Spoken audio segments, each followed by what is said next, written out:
Nang magsimula ang ikalawang round, tiwala si Rock na sinasabi sa kanyang coach na walang laban si Inja sa kanya, at makikitang kahit na ang ama ni Inja ay nagpahayag ng pag-aalala sa panganib ng sitwasyon.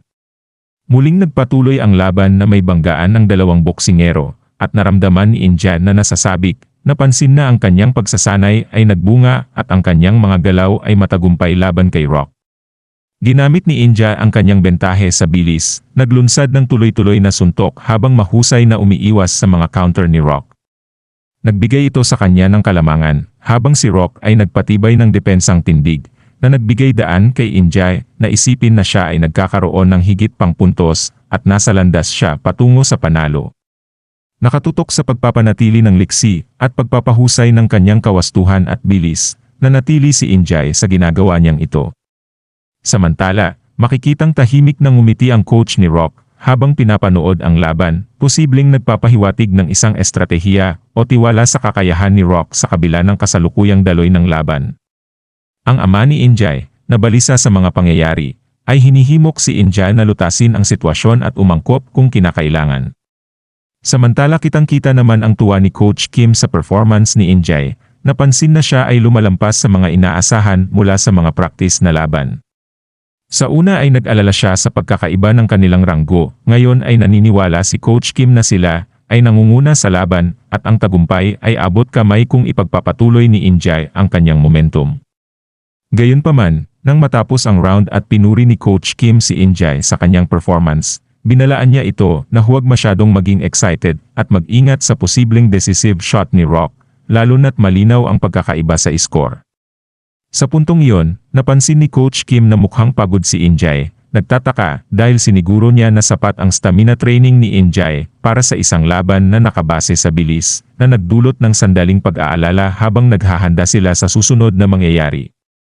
Itinuro ng ama ni Inja ang dahilan sa likod ng pagkapagod ni Inja, na nagsasabi na hindi lang pisikal na pagod mula sa mga mabilis ng galaw ang nagpapagod sa isang boksingero, kundi pati na rin ang presyon at mga psikolohikal na aspeto.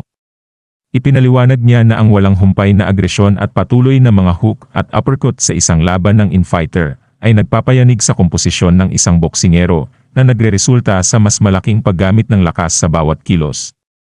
Binigyang diin niya na ang presyon sa isang tunay na laban, lalo na nang wala ang proteksyon ng headgear tulad sa mga sparring session, ay isang mahalagang bagay. Dahil ito ang unang laban ni Inja, laban sa isang sanay na infighter, mauunawaan na wala siyang karanasan sa paghawak ng ganitong klase ng presyon. Samantala, nagmuni-muni naman si Coach Kim sa sitwasyon, na pagtanto na sa kabila ng mga pangyayari, si Inja pala ang kontrolado ng mga taktika ng veteranong si Rock, gamit ang psikolohikal na presyon at estratehikong malalakas na suntok para panatilihing nasa gilid si Inja. Pinag-isipan ni Coach Kim kung dapat bang tumakbo si Inja at magdepensa sa pagkakataong ito para magtagal sa round, ngunit tinanggihan ang ideya, alam na magaling si Rock sa paghuli ng mga boksingerong umiiwas. Nagpasya siyang magtiwala sa pagsisikap at dedikasyon ni Inja, hinikayat siya na manatiling focus at ipagpatuloy ang kanilang plano sa laro. Nang magsimula ang ikatlong round, agad na naramdaman ni Inja ang bigat ng estratehiya ni Rock, nagtipid si Rock ng kanyang lakas, na nagpresenta ng mas malaking hamon kaysa dati. Napagtanto na hindi na posible ang laban na harapan, nagpasya si Inja na umasa sa kanyang bilis. Gayunpaman, naramdaman na niya na mabigat ang kanyang katawan at nahihirapan na siyang panatilihin ang kanyang liksi na patuloy na naaabutan ni Rock. Napansin ni Coach Kim ang pagbagal ng bilis ni Inja at ang kanyang sitwasyon, na kinikilala ang malalang sitwasyon habang si Inja ay nasa sulok na walang madaling takasan. At habang tumitindi ang laban, naramdaman ni Inja ang bigat sa kanyang mga binti, na naging matigas habang patuloy siyang pinupuntirya ni Rock ng mabilis at malakas. Sa kanyang determinasyon na manatiling nakatayo at nakapokus, hinamon ni Inja ang sarili na makalabas sa sulok kung saan siya ay walang tigil na inaatake ni Rock. Napagtanto ni Coach Kim na gusto ni Rock na tapusin na ang laban sa round na ito. Habang nakikipaglaban, naramdaman ni Inja ang napakalakas na puwersa ng mga suntok ni Rock na nagdulot ng sakit sa kanyang buong katawan. Sa isang punto, inakala ni Inja na darating ang isang right hook mula kay Rock, ngunit napagtanto niyang ito ay isang peking galaw lamang at sa halip ay isang left hook ang tunay na banta. Subalit sa kabila nito, nagawa ni Inja na umilag. Napabilib si Coach Kim nang makailag si Inja, at maging si Rock ay inamin na hindi masama ang ginawa ni Injay. Gayunpaman, nagpatuloy si Rock sa pag-atake, na sinira ang depensa ni Injay gamit ang isang uppercut, at agad sinundan ng diretso sa mukha, na ikinagulat ni Coach Kim at ng ama ni Injay. Bilang resulta, bumagsak si Inja at nagsimula na bilangan ng referee. Kahit na nakaramdam si Rock ng kumpiyansa sa kanyang lakas, kinilala niya ang tibay ni Injay, na naisip niyang nangunguna siya, ngunit kinailangan lamang ni Injay ng ilang suntok para makuha ang kalamangan. Napagtanto ni Rock na malaki ang pagkakaiba ng kanilang karanasan, ngunit mayroon pa siyang natitirang estratehiya. Subalit, nakakabilib, na nagawang tumayo muli si Injay, na pinahanga si Rock.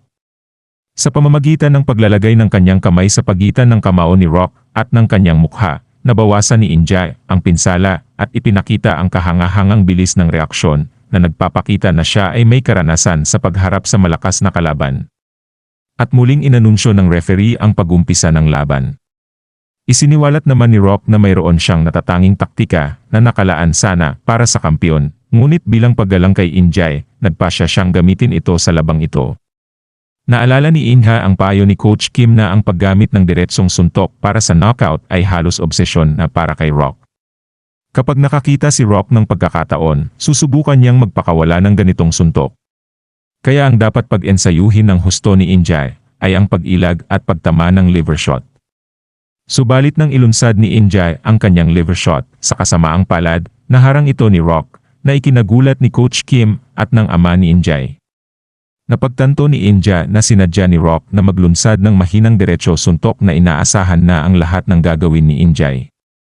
Pagkatapos, nakatanggap si Injay ng perpektong counter mula kay Rock, na nagpabagsak sa kanya muli. Lahat ay nagulat habang lumalabo ang paningin ni Injay. Sa kanyang isipan, inakala niyang tapos na ang laban. Naramdaman niya na nalampasan siya ni Rock sa lakas, kasanayan, stamina, at karanasan. Wala na siyang magagawa pa.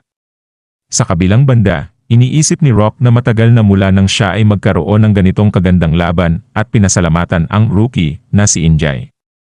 Hinikayat niya si Injay na tanggapin ang kanyang pagkatalo at muling magsimula mula sa kanyang pagkatalo dahil dito siya magiging mas malakas. At hihintayin niya ito sa ang araw na muling magtatagpo ang kanilang landas. Sa pagmumuni-muni, tinanong ni Injay ang kahalagahan ng tagumpay at talo at kung ano ba talaga ang nagtatakda ng halaga ng isang tao. Sa kanyang determinasyon, tumayo siyang muli, tinatanong kung ano ang nagtatakda ng halaga ng isang tao, hindi alintana kung siya ay may talento, manalo o matalo. Nang magtangkang tumayo muli si Injay pagkatapos ng dalawang sunod na pagbagsak, labis na nagulat si Rock. Habang pinagmamasdan ng referee si Injay, naisip niya na dapat na niyang tinapos ang laban bilang isang TKO dahil sa sunod-sunod na pagbagsak, ngunit may nakita siyang kakaiba sa rookie na ito. Nang tanungin ng referee kung kaya pa ni Injay na magpatuloy, nakita niyang malinaw at pokus ang mga mata ni Injay. Sa kabila ng tinamong pinsala, tila mas malinaw at mas pokus pa ang mga mata ni Injay kaysa noong simula ng laban. Nagdesisyon ang referee na bigyan pa si Injay ng pagkakataon, ngunit babantayan niya itong mabuti. Nagpatuloy ang laban at agad na umusad si Rock upang subukan kung hanggang saan ang katatagan o katigasan ni Injay. Sa panig naman ni Coach Kim, nag-aalala siya habang hawak ang tuwalya, nakikita ang walang awang pag-atake ni Rock kay Injay sa mga lubid. Habang nasa depensiba, naisip ni Injay na maaari siyang isa sa mga boksingerong natalo sa kanilang pro debut at unti-unting naglaho. O baka isa siya sa mga hindi manalo kahit isang laban pagkatapos mag-debut. Ngunit, nilinaw ni Injay na hindi ang pagiging mas malakas o mahina kumpara sa iba ang dahilan kung bakit siya nagboxing. Sa isang biglaang kilos, nagawang magpakawala ni Injay ng suntok na diretsyong tumama habang nagulat si Rock. Sa kanyang isipan, binigyang diin ni Injay na ang kanyang pagpasok sa boxing ay para malaman kung ano ba talaga ang tunay na lakas. At habang patuloy na tumatanggap ng mga suntok mula kay Rock, pinagnilayan ni Injay ang kahalagahan ng pagsusumikap, naniniwala na sapat na ang ibigay ang lahat, panalo man o talo. Sa isang matapang na kilos, nagpakawala si Injay ng isang malakas na suntok na nagpatulak kay Rock paurong, isang bagay na hindi pa niya nagagawa noon. Nagulat si Rock na may natitira pang lakas si Injay, Samantalang si Coach Kim ay nabigla rin sa hindi inaasahang kakayahan ni Injay. Sa kauna-unahang pagkakataon, napaatras ni Inja si Rock pabalik, ngunit nararamdaman niyang ito na ang kanyang huling lakas. Hindi na niya magalaw pa ang kanyang mga binti. Napansin ni Rock ang kahinaan ni Injay at agad na lumapit, handa na sa isang direktang labanan. Hinahangaan ni Rock si Injay, sinasabing siya ang pinakamahusay na rookie na nakalaban niya. Samantala, tahimik na nagbigay ng suporta ang ama ni Injay, umaasang magtagumpay ang kanyang anak. Muling nagpalitan ng mga suntok ang dalawang boksingero. Inamin ni Coach Kim na ito ay isang laban na sumasalungat sa karaniwang lohika, bihira para sa isang baguhan na harapin ang isang boksingerong may ganitong kalibre sa kanilang debut. Ito ay laban na para lamang sa mga dating medalista sa Olympics o mga kilala na sa mga labanan sa likod ng entablado. Inamin niyang dapat sana ay tinanggihan niya ang labang ito. Subalit, nakakita si Coach Kim ng posibilidad kay Injay, at kahit pa maaaring nagdesisyon siya ng padalos-dalos, sinunod niya ang kanyang kutob na tanggapin ang laban. Hinihikayat niya si Injay na ipakita kung bakit niya tinanggap ang labang ito. Habang patuloy ang laban, naramdaman ni Injay na kahanga-hanga si Rock, na sa kabila ng pagod ay mas lumakas pa ang mga suntok nito kaysa dati, at nagsimula siyang mapaurong. At tinanggap na nga ni Injay ang isang malakas na diretsong suntok mula kay Rock, na nagtulak sa kanya pabalik sa mga lubid. Nabigla si Injay sa lakas ng suntok, na inamin niyang hindi maihahambing kahit sa mga suntok ni Steel. Ipinagmamalaki ni Rock ang kanyang diretsyo suntok na ito, isang kasanayan na kanyang hinubog at hinasa sa buong karera niya, na walang anumang komplikadong trick, kundi isang ganap na na-extend na suntok.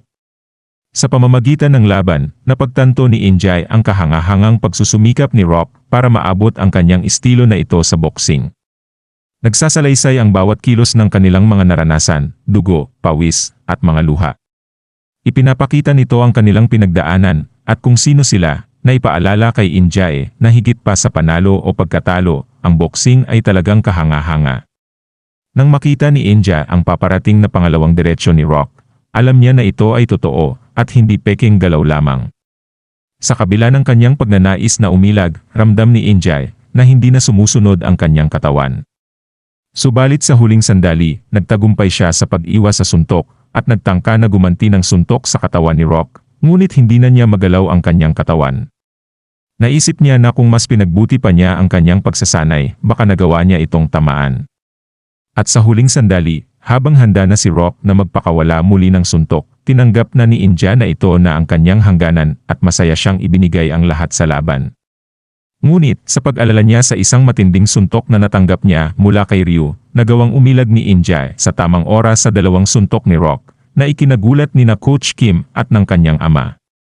At sa wakas, nagawa ni Injay na tamaan si Rock ng live shot, at agad sinundan pa ng isang suntok sa mukha na nagpatalsik sa mouthpiece ni Rock. Sa huli, habang ang referee ay pinagmamasdan si Rock, nagpasya ang referee na ihinto ang laban at ideklara ang panalo kay Injay. At dito na po natatapos ang yugtong ito. Maraming salamat po, mag-like at subscribe para sa susunod na kabanata. Hanggang sa muli.